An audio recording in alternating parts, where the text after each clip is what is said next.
Татарстанда хайваннар арасында котуруу ишин кисетүү максатынан 2 айлык башланды.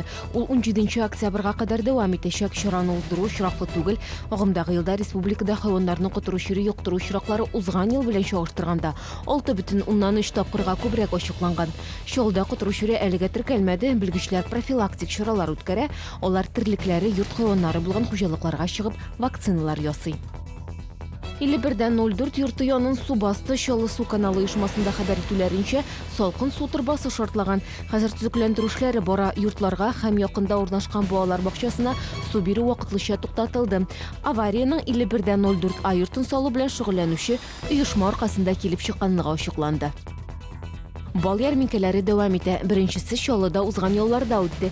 Озатлык майданына Татарстанның 9 районунан кола Удмуртия, Башкортостан, Воронеж өлкөлөрү умартачылары да өз продукциясын тагдим этти. Балдан кола прополис, балавыз, курт алуу сатып алырга мүмкүн иде. Келесі ярминке 22 августта булачак. Бакчачылар помидорларынын каралуунан зорлана, химия кушулмалы яңгырлар яуды, шундыктан уңыш начар болду диялар. Әмма белгичлер әлеге фикерлерин кири кага.